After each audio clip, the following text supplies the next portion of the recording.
Okay, here we are. Here we go. Here we are again. Let's do it. All right. I'm Jenny Goodemont. I'm the director here at Wood Library. And I'm Carrie Magnan. I'm the circulation supervisor, and I am the library's notary public. Yeah, notary public. I was waiting for that. I am the notary. Do you want to bring any I am not notarizing right now. Okay. So I think before we get started, Yep. we should talk about the recent Menendez brothers news. We should, yes. Which was, you want to share with everybody? I think the DA, I gotta find that text that I sent you yesterday. You didn't read it. You just sent it to me. It's the LA prosecutor says he opposes releasing the Menendez brothers. So this is a new LA prosecutor. Correct. Was he elected in the fall? Yeah. Okay. Yeah, because the other one lost, who Right. was really just trying to Yeah. get the Menendez brothers released. Right. Or at least open it up for some like reinvestigation and resentencing of the brothers. So did that lead to his defeat at the polls, do you think? Did that have anything to do with it? Or? Don't know. Okay. But I think he was using that to get re-election, to be honest. But Okay, but maybe it went the other way. yeah, maybe. Yeah. Maybe it did. Yeah. So anyway, that was just an update that we learned about. That we Yeah, wanted because to you share talked with you. about that in January. Is that right? It's March, Yeah, it was, right? Was it my last crime that I did? Yeah. Okay. Okay. It's always, when we do these talks, it always seems like there's something later on that comes Yeah, up. right. It's these, even though that happened, what, like 30-something years ago? 94? 94, 30-plus years ago? It's still in the news. We talked about Charles Manson at the first year we were doing this podcast, and it just so happened, we started talking about it because Leslie Van Houten was just released on parole finally after she was up for parole numerous times and was finally released. But that was like 50 years after those crimes, too. So Right. these things don't ever really go away. Yeah, right. I'm going to be talking one that's happening in the news right now as we speak. So I want to make sure you are all prepared for the second trial. Spoiler alert, that's coming up. So how many of you have heard of the Karen Reed trial? Okay, we got a handful of people. And Carrie has assured me that she has not researched it, so she doesn't really know much about it other than me drips and drabs sharing information with Yeah, you, like I might have seen something pop up somewhere, but I didn't. What the heck? Yeah. You also picked up this Vanity Fair issue. Because of the Hollywood issue, that was why I got to it. you, there was actually a whole write-up of Karen Reed in here. She had a journalist come and stay with her for 3 days. Karen Reed did, not me. Oh. I did not have a journalist there. Nice. Yes. So I recommend that if you want to get Karen Reed's side of it. And it's really long, too. Yes. It's 20 pages long. It is this really in-depth. So I saw that, and I was like, I was telling Jenny, I'm like, I got to give you this magazine. I did not read it. I read some of the other stuff in there, but I did not read that article because I didn't want to know too much about it. But she's assured me that once this is over, she's going to give me the magazine back tonight so I can read it. Yes. Okay. Which we all know can be very dangerous when you bring a journalist into the home. I would think so, of a convicted murderer. Because we also talked about that with Jeffrey McDonald. Yeah. Who was the army doctor who was accused of killing his family. So he had, what was the guy's name who wrote that book? I can't think of. I won't hold you to it. Yeah. So he had a journalist live with him, thinking that the journalist who wrote the book about him would be very sympathetic to Jeffrey McDonald's side of the story, but the longer he lived with him and the more time he spent with him, this guy totally did it. So that did not work out for him either. All right, so we'll get started here. So who was John O'Keefe? So he's the gentleman here in the picture. He was a 16-year veteran of the Boston Police Department. There was somewhat of a sad story behind him and his family. So his sister passed away from brain cancer, and she had 2 young children, and so he actually moved in with his brother-in-law to help raise the kids. And unfortunately, his brother-in-law ends up passing away a few months later from a heart attack. So he takes it upon himself to basically adopt the children, and the children are 6 and 3 years old, a niece and a nephew. So it just shows you the type of person he was. He stepped up, he filled in, and basically became a father to the 2 kids. Then we have Karen Reed. She is a financial advisor, and she's an adjunct professor. The 2 of them actually reconnected over COVID. They had met each other years ago at John's sister's birthday party. They dated for a little bit. It wasn't anything too serious. And then when COVID happened, like a lot of us, you're locked in your homes, you're just using social media to reach out to friends. They ended up meeting up with each other again. She actually moved in with him. helped with the kids during the pandemic because that was a horrible. So they're time. living somewhere outside Boston? Is that where they are? Or they're in Boston? Or? Yeah, outside Boston, Okay. suburbs. Canton, actually. Okay. And they at this point they're dating for 2 years. So let's move on to the crime. So January 28th, 2022, as I said, Canton, Massachusetts. There's a nor'easter blowing through, so a snow emergency is actually declared. And I think all of us are very familiar with blizzards and snowstorms. We know how crazy it can get, how quickly it can accumulate. This cracks me up, though. They go out for drinks. And, like, all these other people go out for drinking. I would have been holed up in my house. Yeah, right, like, exactly. Get a fire going. I'm safe at home. I am comfortable. But they decided to go out. So 9 o'clock that evening, Karen ends up meeting John at C.F. McCarthy's. It's on like the main drag there in Canton for drinks with friends. And then 10:54, Karen and John go across the street then to another bar, the Waterfall Bar and Grill. So now, with it being midnight, it's January 29th now, the bar closes, and Brian Albert, who's a colleague at the Boston PD, he's a colleague of John's. Not yet. Okay. Sorry. No, I know. He's a colleague of John's. He doesn't really know him that well, but he knows him, and he knows he's a decent guy who stepped up to take in his niece and nephew.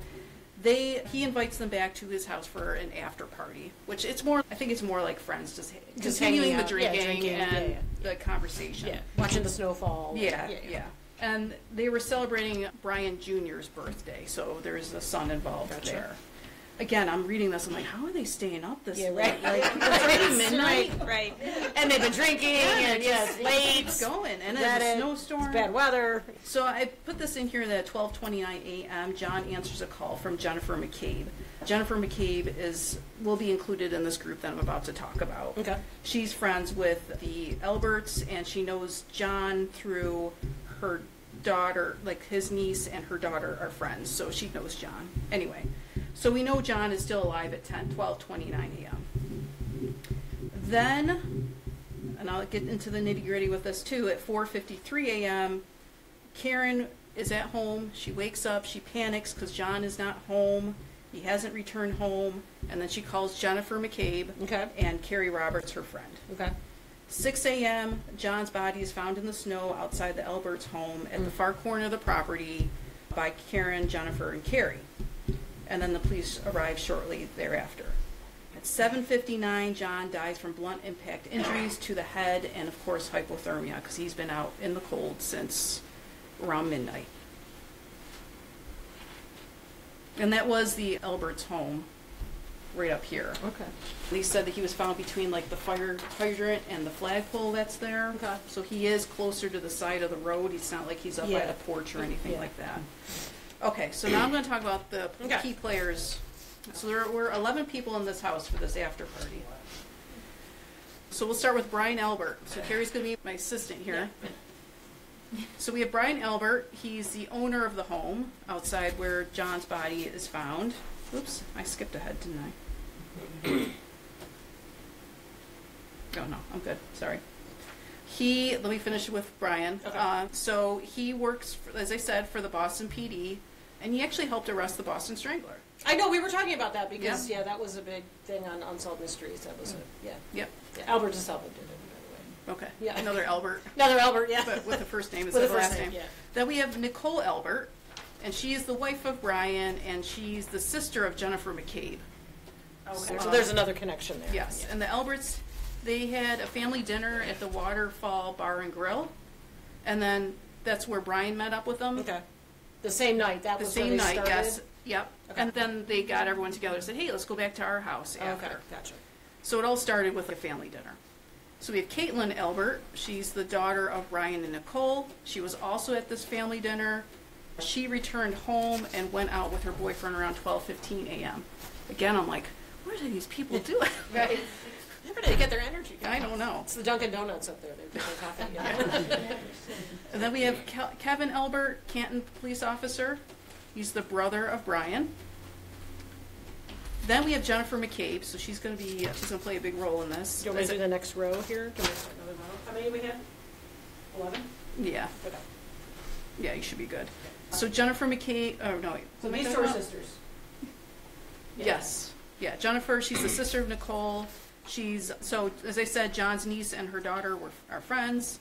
So she texted John that night after the bar, telling him the house address and where to park when he follows them there, like where to park behind my car. She did see Karen's car arrive at the Alberts, but then it left and no one entered the home. That's what she claims. And she left around 1:30 a.m. and she helped look for John that morning with Karen. And then she was the one that woke up the Alberts. When they found John in the snow, she went inside the house and woke up Brian and Nicole. Okay. Then we have Matt McCabe, so he's husband of Jennifer. He's got nothing else to say about him. Okay. That's probably a good thing for Matt. Chris Albert, he's the brother of Brian Albert and the father of Colin, who we're going to talk about. He owns a local pizza shop that John would visit. He and his wife Julie followed Brian to his home, but unclear whether he went inside. So they followed Brian Albert to his home for this after party, but it's weird because there's really no concrete evidence, even statements from them, whether or not they actually went inside. Okay. So that's strange. Okay. But Julie is acquaintances with Michael Proctor, and I don't have a picture of him. Wait, Julie, this Julie? No. Okay. Oh. Who's Julie? She is... So that's Chris Albert's wife. I don't think I said that. Okay. Sorry. Yeah. I know, there's all these people. Yeah. So Julie is acquaintances with Michael Proctor, and Michael Proctor is the lead investigators. Now I'm getting confused with my own stuff. There's a lot of people. There's a lot of it's easy people to here. get this confused. Especially when there's their sisters. So, yeah, no, I got it now. So Julie is the wife of Chris Albert. Okay. She is friends with the sister of the lead investigator, Michael Proctor.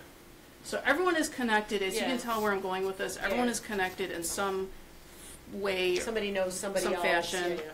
Then we have Brian Higgins. He's an ATF agent at the Canton PD. He was at the after party. He is known to have exchanged flirty messages with Karen. There was some early morning phone calls between him and Brian Albert. So the same morning that John is found, there were some phone calls between the two of them. They were short, less than a minute. They claimed to be butt calls or butt dialed. You know what that means? You accidentally call somebody, the other person hangs up, and then you're playing this game like, did you mean to call me, or what's going on? Then we have Julie Nagel. She's the friend of Brian Albert Jr. So if you remember Brian Albert Jr., they were having that birthday party for. Gotcha. So she left with the McCabes, Jennifer McCabe, around 1:30 a.m. She did see at one point the car outside, Karen's car outside, but did not see anyone exit the vehicle or hear any screaming. And then we have Brian Albert Jr. As I said, he was the one that they were having a party for. He's the son of Brian Albert. Then we have Colin Albert, son of Chris, nephew of Brian. He left the party before the group came from the bar, or so they say, and he was 17 years old at the time of the crime.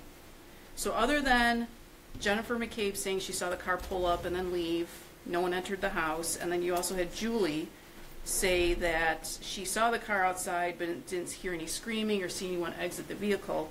No one else saw anything. So you have to remember that people are leaving this house around 1:30 a.m. They do not, and they don't see a body in the snow.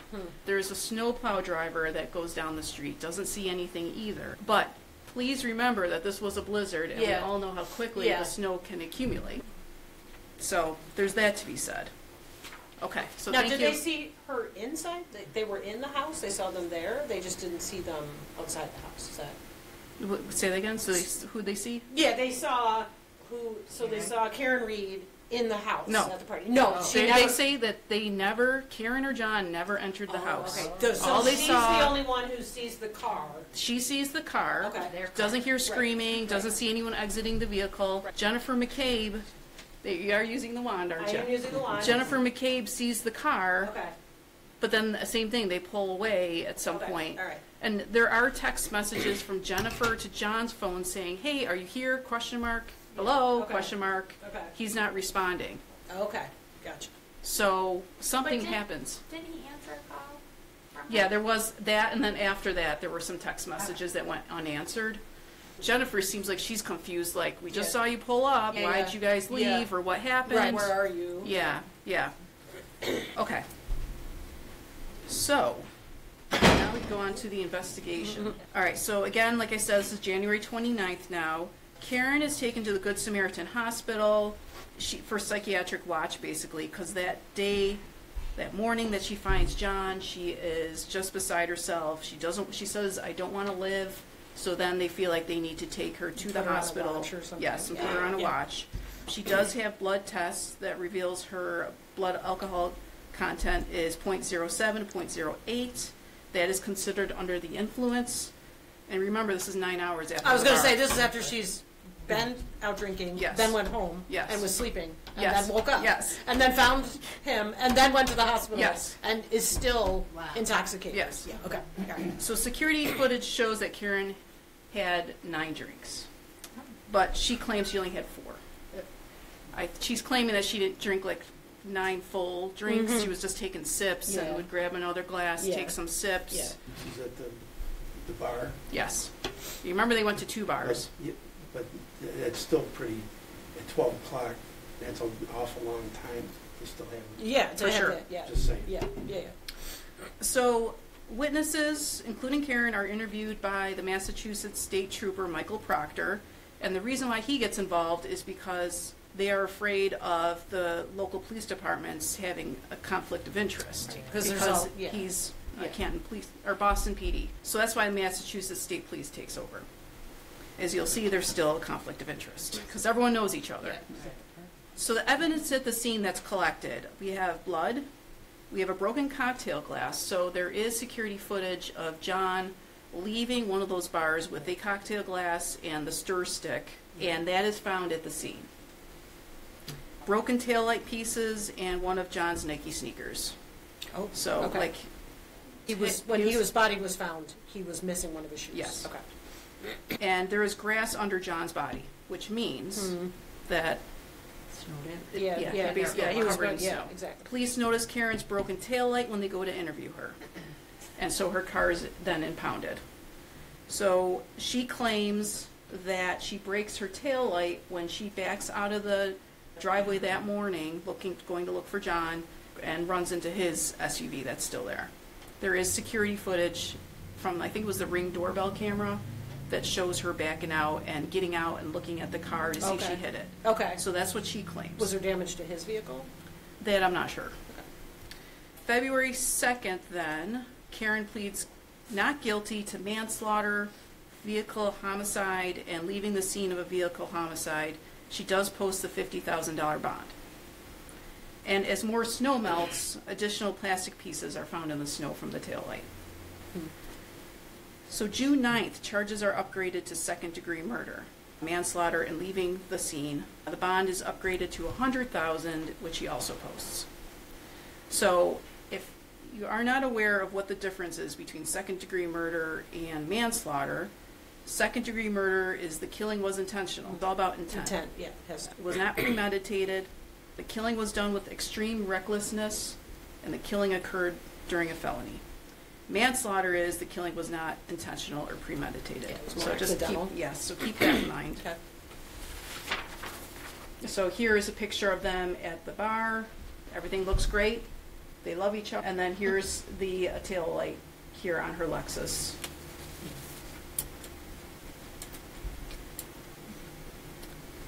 All right. Do you recognize that guy? Does he look familiar to you at all? Give me a hint. I don't know. I know I've seen him around. Does anyone else recognize him? I think he was on Court TV. Oh, okay. Is it Alan Jackson? Yes. Oh, okay. His name is on there. I'm like, yeah, it does. Yeah, it is on there. All right. So anyway. So, interesting thing about Alan Jackson, if you are not familiar with him, he was the one that helped try, what's his name? I should have wrote this down. Spector. Oh, yeah. Who? What's his name? Does anyone know his first name? Phil Spector? Yeah. Who killed his girlfriend? Yeah. Or his wife? Yeah. Oh my gosh. He was his defense attorney? He helped prosecute him. Oh, wow. Okay. And then he helped defend Kevin Spacey. Oh, so he's like a big well-known, big-time attorney. Maybe we'll do that case. Maybe. That's a good one. He did it. No question about it. That would be a short one. Yeah. And he did it. And he did it. Thanks for coming. So, May 3rd, this is 2023 now, Alan Jackson alleges that Karen was framed. That is the defense's theory, that she was framed, and he focuses on the wounds to John's arms, claiming they look like dog scratches and dog bites. So that's a picture of his arm right there. April 16th, 2024, the trial begins, and as I said, the two theories are very different. We have the prosecution's theory that Reed intentionally struck her boyfriend, John O'Keefe, with her car while driving in reverse after an argument. She meant to do that. Yes, she did that's it on what they're purpose. saying. Yeah, okay. Leaving him to die in the cold following the incident and then fled the scene. Essentially alleging that she murdered O'Keefe by hitting him with her vehicle while intoxicated and driving away. So that's what the prosecution's theory is. The defense's theory is Karen dropped John off. Now, I actually have heard a couple different excuses from Karen about what happened. Maybe I shouldn't say excuses. Rationalizations or Stories? explanations. Yeah. And I'd be curious to hear what you have all heard. But this one, they're saying that, or she said that she went to go drop John off. They weren't really that familiar with the Alberts. They were just invited over there. Like, they weren't sure if they were totally welcome. So she told them to go peek inside the door, give her a signal to let her know that, yes, they can go in the house. She went down to look on her phone. She looked up, he was gone. Then she was angry at him because she felt like she was just left behind. And then after 10 minutes of waiting, she just left and she was angry at him. So the defense is saying that this whole thing is an elaborate cover-up by law enforcement. She was framed. And as I said, Karen is claiming that she cracked that taillight when she was backing out of the driveway looking for John that morning. There are no defensive wounds on John, so that's something else to keep in mind. If someone's attacking him in the house, that's essentially what the defense is saying, that all these people inside the house beat him and then put him out in the snow. Do they have a reason for why? Does the defense have a reason why they would have done that to him? Few things. Okay. So not only were the people involved, I'm going to try to keep a straight face. Okay. Not only were the people involved related beating him and- up, okay. the family dog got involved with the fight, and this is why they're saying that these bite marks or scratches or whatever are from the family dog Chloe, the German Shepherd. Okay. I know, poor Chloe. Leave Chloe out of this. But what led to them all wanting to, all the people in the dogs So, wanting to beat him up? Yes, here, I'll get to that in a second. The trial begins, and I talked about the theories. Many witnesses, and it's not just some of the folks here, but it's like even the first responders coming to the scene, they have no connection. Like the firefighter has no connection to saying that he's hearing Karen say, I hit him, or they're hearing something similar to that effect. Like sometimes it's, did I hit him? And then other times it's, oh my God, I hit him. So she's saying things like this. Those in the home that evening agree that John never entered the Albert home. And Jennifer McCabe testifies that Karen asked her when they finally found John's body, and he was still alive at this point, but how long does it take to die in the cold? She asked her, Jennifer McCabe, to Google that. So when they found his body, he was alive? Or He was still alive. Okay. They were working on him, trying to save him. Okay, gotcha. They got him to the hospital. He was still alive, but within a couple hours he had passed away. Yep. Yeah. There is a disagreement on the timing of this Google search, and I'll get to that in a minute, too. All right, so you asked why they would what was the reason for cause this fight, right? Yeah. So Brian Higgins, if you remember, I said he was the one sending Karen flirtatious Brian text Higgins. messages. Okay. So there is this theory that Brian Higgins was in the house, and then you have John O'Keefe enter the home. They're both interested in Karen, and something happens. And they're drinking and... Yes. Yeah. Okay. I will talk about this Aruba trip, too. So a few years, or I don't know if it was a year before, big family O'Keefe vacation to Aruba. Karen ends up going also. Karen sees... Wait, whose family vacation was it? The O'Keefes. John O'Keefe, that's the murder victim. Oh! Who's this guy? I'm like looking for the... I know. No, is it? Okay. I should have had him up there, too, though. Okay. He's just as important. So she goes with his family on their vacation. Yes. Yes. Yeah, okay. that sounds familiar. Yeah, that does sound familiar. Do you want to explain that? No. Okay. Carrie went with me on my family vacation, too. That's true. And my husband did, too. Yeah. Jenny just took a family vacation, and we went with her. So, So this Aruba trip, so Karen spots John allegedly kissing another woman. Part of the family, or? No, I think it was like another friend that they haven't seen. Yeah, it wasn't a family member. this is on the Aruba trip. Yes. Okay. I don't know. This person was here. Yeah. I don't know. Okay. She went with the family too. I don't know. Family friend. We'll just say Yeah. that. So then he claimed that it was just a hug. She says it was a kiss. And then she turned around and started texting Brian Higgins, trying to get him interested in her. So it was like all this drama. When was the Aruba trip? I can't they only dated for 2 years, so it must Okay. have been, I would probably say like maybe a year into the relationship. I could So it was be during wrong. COVID, or was... Probably toward the end Yeah, of COVID. end of I COVID, imagine. okay, Yeah. yeah. Is there an end to COVID? No. The murder Not was yet. January of 2022. So, Yeah. yeah, I don't know. I have to look that Okay. up, but I'm not 100% sure. Okay. John's niece and nephew testified that they did have a strained relationship. The niece does share that she overheard at one point that John told Karen that this relationship is pretty much ran its course. Then we have Michael Proctor, the state trooper who was investigating this crime. He was admits on the to- family trip, too? No, he was not invited. Maybe that's what his problem was. He admits to sending derogatory text messages to his colleagues about Karen after they charged her with the crime. Very disgusting statements. I don't even want to elaborate too much, but just stuff not professional at all. It's gross. It didn't look good for him. Let's just say that. And it didn't look good for the police who were involved and people who were friends with each other. Right. Everyone's laughing about it. It was awful. And then the defense, they accuse the police of sloppy evidence collecting. So again, if you remember, it is snowing like crazy. They have to hurry up and collect this evidence before it gets buried in the snow. So they're using a leaf blower to actually blow away the snow. Oh, okay. But I guess the police, whoever the person was in charge, they found that technique out by watching like another department do that. I don't know. They can't set up a tent because the Right. wind is just so Right, I was strong. going to say, it's probably very You difficult can't to set up find police anything. tape. So they're like trying to figure out how to collect this evidence as efficiently and as quickly as possible. They end up taking red Solo cups that are clean Yeah. Okay. and scooping up the snow with the blood in it before that gets covered. Oh, my gosh. Wow. They end up putting it in the Stop and Shop paper bags. So it's So can I just say, we lived outside Boston. It's Stop and Shop. That's all they're- Stop and Shop. So you can understand why the Yeah. defense is now getting on their Yeah. case. Is this normally how you collect evidence? Yeah. Like, no, but we're also we're racing against the clock. Yeah, yeah. To make sure that nothing gets lost. So you can pick on the police investigation if you want about it. Seems But I like maybe they were understand. doing the best they could Yeah. in the weather conditions. Right. and- Okay, so then, so I already talked about the theories. Oh, and then besides Brian Higgins causing this fight in the house, defense was also saying that Colin hit Albert, who is the 17-year-old at the time. He was the one that started a fight with John O'Keefe. That was another theory. Oh, what was that fight? I don't know. No one knows. Okay. But there was possibly a fight. Okay. Which I have to say, I feel bad for the kid. Like, he's Yeah. not a kid anymore. Yeah. But they're just like throwing things Yeah. at the wall. To Yeah. me, anyway, I'm not going to say. You, I agree with you. You decide. Yeah, yeah.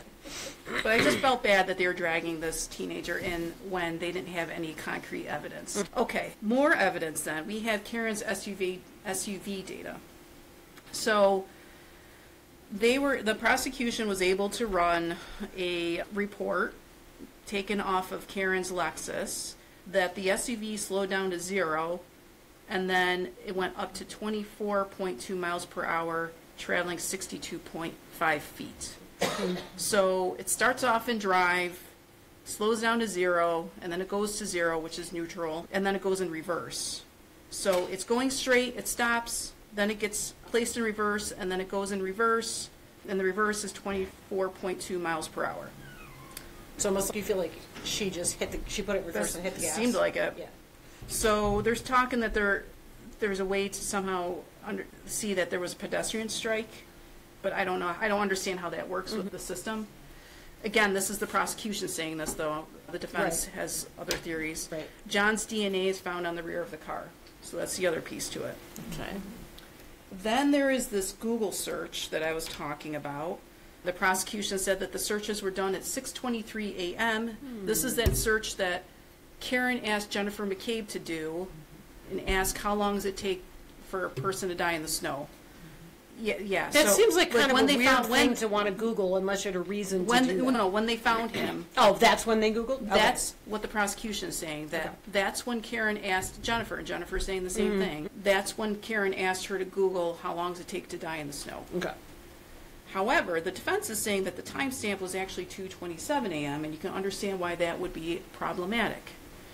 Because then now you're putting some doubt into Jennifer. Why does Jennifer even search for that Yeah. at 2:20, what did I say, Yeah. 2:27 a.m.?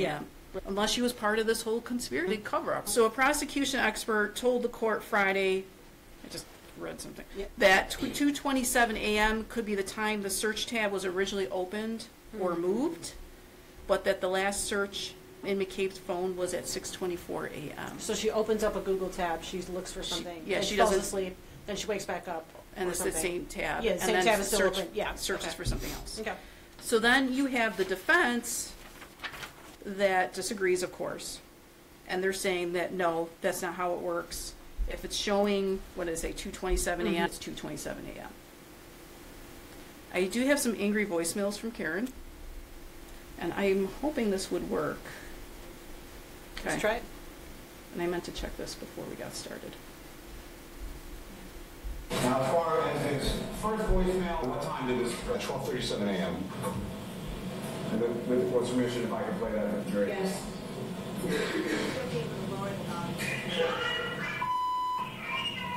Third message, what time was that received? 12:59.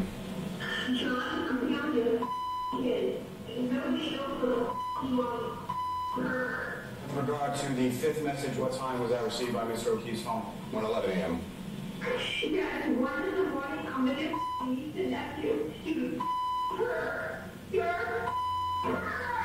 In the sixth message, sir, what time was that received by Mr. O'Keefe's phone? 1:18 a.m. John, I'm going home. I cannot be staying. I need to go home. You love you with me right now. Have a girl. He's sleeping next to me. You're a loser. No. There you have it. Why did she keep calling him a pervert? I don't know. I think she suspected that he was cheating on her. Oh, okay. So that was the other, I think I said to you that there was like these other stories that she was telling, saying she dropped him off, he went in the house, didn't include her, and then she took off. Yeah. Another time I heard her say that it was stomach issues and she went home. And then another thing I heard, she thought he snuck out on her and went to go see some other girl down the street, and then she went home. So I don't know what the truth is, but she left a lot of angry voicemails for him. There was 49 of them. Wow. Yeah. That's a lot. Yes. Just that night? Yes. Wow. But those would have been left after she hit him, if she Yes. hit him? Yes. So there is public outcry for her. There's huge following of support because people really do believe that she was framed and that there is a police cover-up happening. I mean, there's a lot of distrust in law enforcement right now, so it speaks to that. If you watch any of the footage of her going to court, there's a lot of cheers for Karen. Justice for Karen is being chanted. Dozens show up every day for the trial. There is one particular person who is a big supporter of her, and his name is Turtle Boy, a.k.a. Aiden Kearney. So he's a blogger. He believes that Karen is the real victim. He does bully and harass family members and witnesses. That sounds nice. He calls them cop killers. So as people like family members are walking into the courthouse to testify, they're being called cop killers. He was charged with witness intimidation, but believes he is only exercising his First Amendment, as we are familiar with. He was indicted on 16 accounts of witness intimidation. Good. He should be. So that's like, you need to watch some of this footage because it's really disgusting. Sounds like it. Just, you can be on Karen's side, you can be on John's side, or whoever, the prosecution side, but I don't think that's any way to act when you have family members who lost yeah. somebody walking into Of court. course. Yeah. Yeah. That's really hurtful and terrible. So jury begins deliberations on June 25th, 2024. On July 1st, the jury is deadlocked and it's mistrial. They could not agree. Second trial is set to begin this April 1st. So that's what I'm saying. I'm preparing you all for this. No fooling. It's April 1st, right? Yeah. No fooling. So what was the vote? That was a mistrial? It was like they couldn't reach a verdict? And actually, there was more people wanting to acquit her of second degree, and I think maybe leaving the scene. Manslaughter is what they weren't sure of. So when it was a mistrial hung jury, the defense wanted to throw out the second degree murder And just have them do manslaughter yeah, because okay. they're saying it would be double jeopardy then. But Gotcha. the judge did not allow that. As I said, the second trial is starting April 1st. A couple notes. Karen will be sued civilly by the family, but not until after the second trial is over.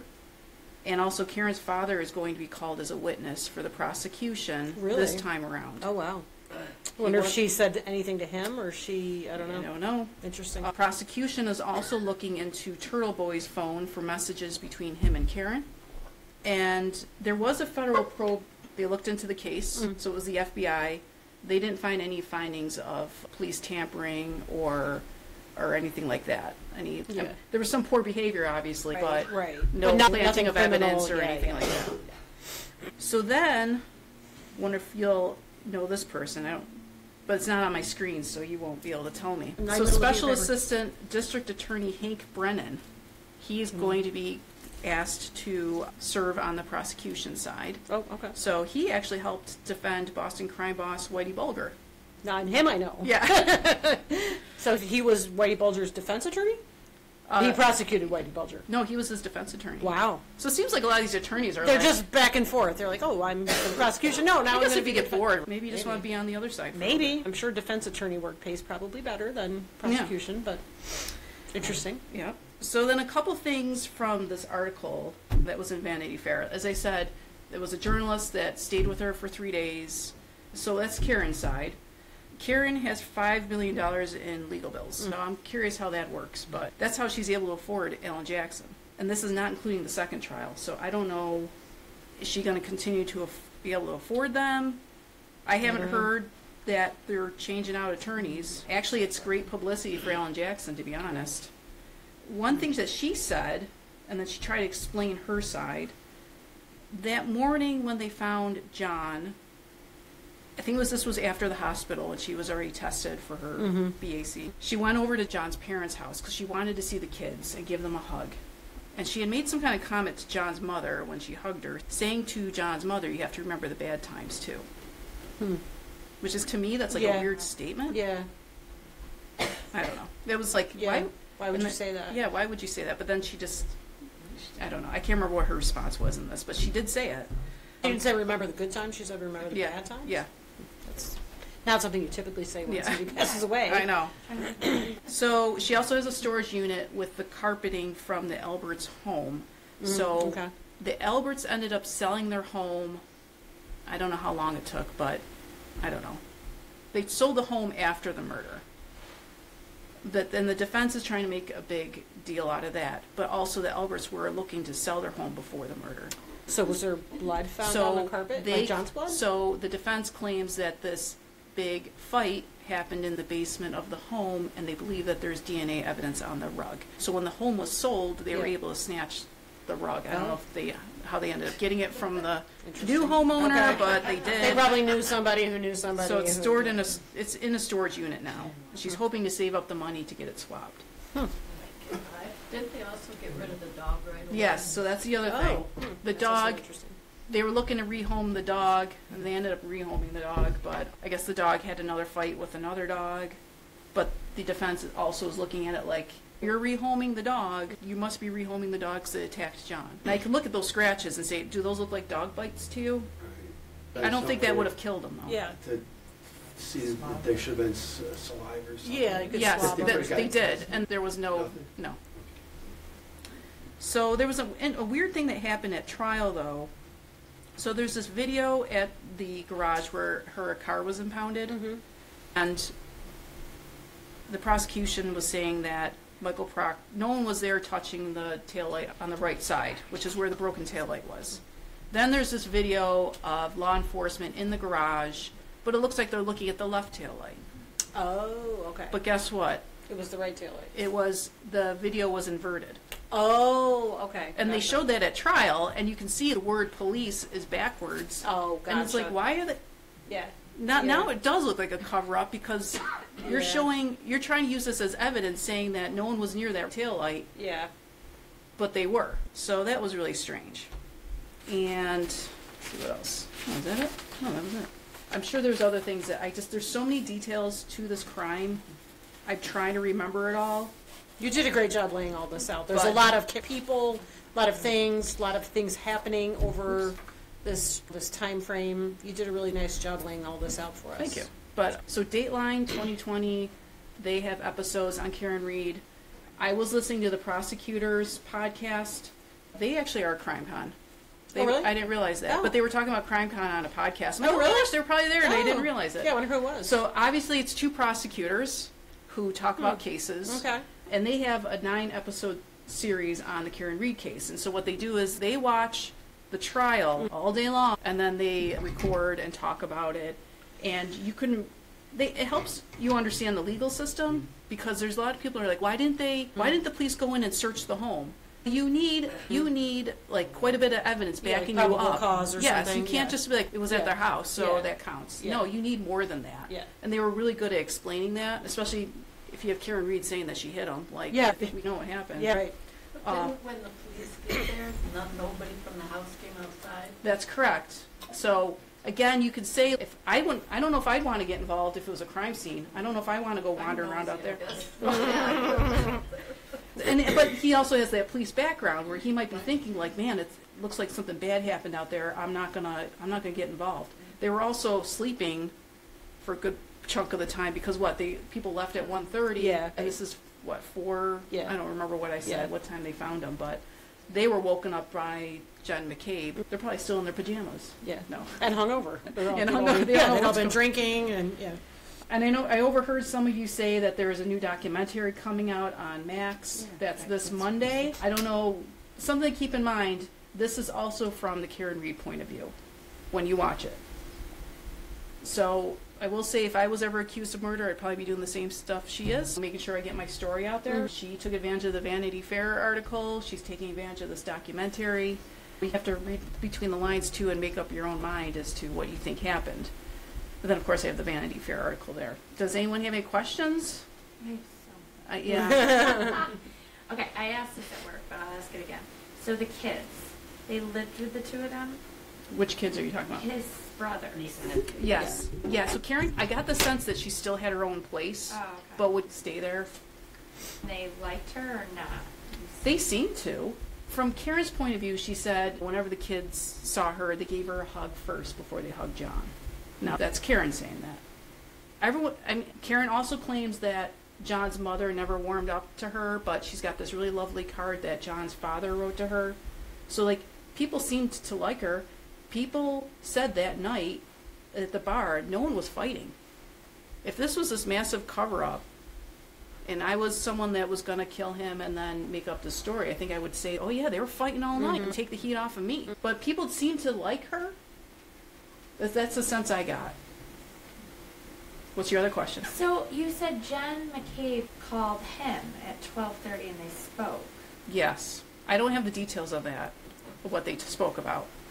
I'm sure if I did more digging. Jen I would find McCabe out. After and- they would have gotten to the house, right? No, it made it seem like the car was out there for a little bit. Like, so they left the bar around midnight. I don't know how long it took to get to the house, but it seemed like the car was sitting out there for a little bit. And then he must have, so that's why I wanted to include that in there so that we know when's the last time we actually heard from John. And that was 12:30. She never said what they spoke about? I didn't do enough digging. I'm sure if I watched the trial, Yeah. but I wasn't. To me, because then she goes on the search party. Isn't Yeah, she well- the same one that went on the search Yeah, party? yeah. So 12:30, she speaks to him. Don't know about what, but then her text messages follow. Are you here? Hello. She's like asking him like what? Keeps asking him all these text messages that he's not responding to after 12:30. So then I'm sure she just I guess they decided not to Yeah, come over. right. They must have left. Yeah. But she didn't text Karen?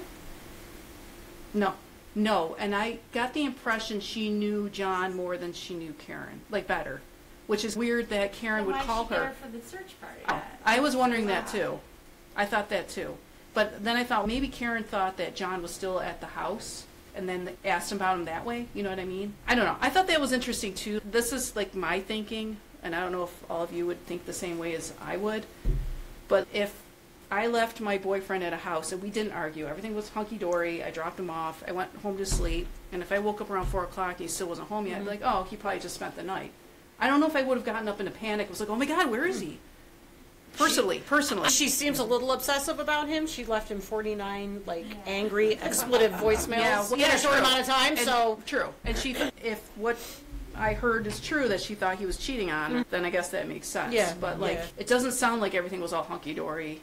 No, it sounds like these guys had a very tumultuous relationship. Yeah. How old were they? Are they, 30s? Oh, I meant to look that up.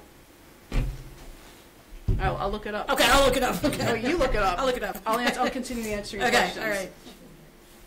Oops. 30s? Yeah, that's what Mid- I 30s? She was kind a of little older than her. Are you basing that on the picture? No, last night after you guys got me into it. Oh, yesterday. you were looking at it? I've read a little bit See? about it, yeah. It's an interesting case, isn't it?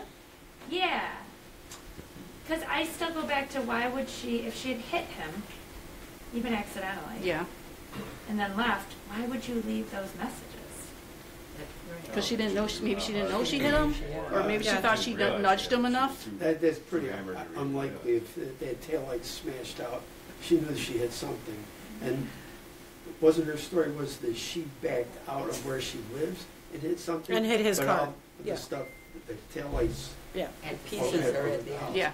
And the other thing, that this guy, Brian Higgins, how does he, obviously, they know each other a little bit, good enough that he's got her phone number and he's Yeah. flirting with her. That's weird, and he's part of that family, right? Brian Higgins? Yeah. I or think he's not? just a friend. I think he's a friend. Okay. Yeah. Get you a little It's another confused. police officer friend. Okay. Yeah, connection. All right. Yeah.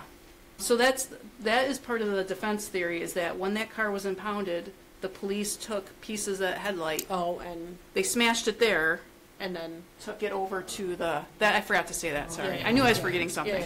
Yeah. So that's why there's the prosecutions. Oh no, there was no police officers near that tail light. That's because the video was inverted. Or they really were next to the right tail light. Yeah.